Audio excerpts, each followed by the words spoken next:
Young waitress fixes $10 million robot after 40 engineers fail robot face collision, CEO left speechless at her genius. Rain drizzled against the windows of the small-town diner where 22-year-old Lily worked the night shift, wiping down tables with quiet grace. She wasn't supposed to be here. Not forever, anyway. She had dreams once, bright, electric ones about building machines that could change the world. But life had other plans. After her father passed unexpectedly and her mother fell ill, college had to wait. Bills didn't care about dreams. So Lily served coffee with a smile and tucked her brilliance into notebooks between refills. One ordinary Tuesday evening, the quiet hum of the diner was shattered by a group of sharply dressed executives rushing in, their voices tense and panicked. They were from Dynatech Robotics, a tech giant headquartered just miles away. At the center of their frenzy was a crate, the kind that belonged in sci-fi labs, not diners. Inside was Atlas, a $10 million prototype robot designed to aid in disaster relief. It was the company's pride, set to be unveiled the next morning. But something had gone terribly wrong. 40 top engineers had worked around the clock, but Atlas remained lifeless. Word was, the CEO, Richard Halden, a man known for his steel demeanor, was furious and ready to scrap the project altogether. Lily watched from behind the counter, curiosity burning in her eyes. After an awkward silence, one of the executives slumped into a booth, rubbing his temples.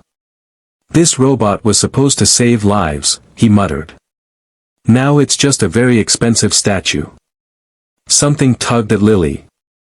Not arrogance, but a quiet whisper of possibility.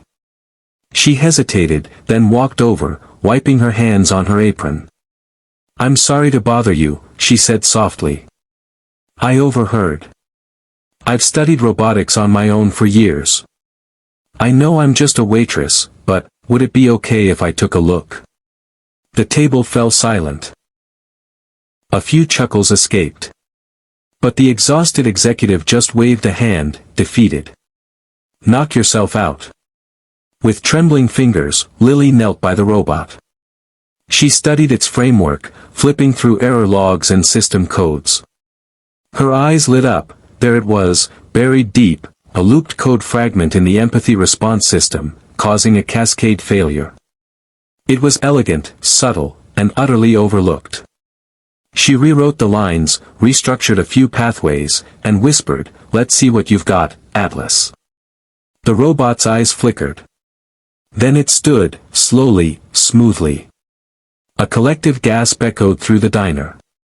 Minutes later, the CEO himself stormed in, having been called in disbelief. He stood frozen as Atlas extended a hand and greeted him. "How? Who did this?" he demanded. All eyes turned to Lily, still in her apron, cheeks flushed. "She did," someone whispered. "The waitress." Richard approached, eyes wide. "What's your name?" "Lily Monroe," she said, trying to steady her voice. He stared at her, then smiled, something no one at Dynatech had seen in years. "You just saved a project that could save thousands of lives." Lily blinked, unable to speak. He extended a business card. "I want you on my team. Full scholarship. Paid internship. Whatever you need." She covered her mouth, tears welling. Not because of the offer, but because, for the first time in years, someone saw her for who she truly was. The next morning, headlines read, "Waitress resurrects robot after dozens fail, a genius hidden in plain sight."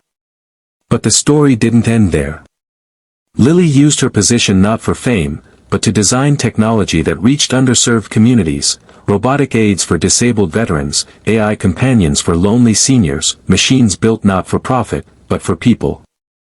When asked what drove her, she always said the same thing: kindness is just seeing the value in someone when others don't.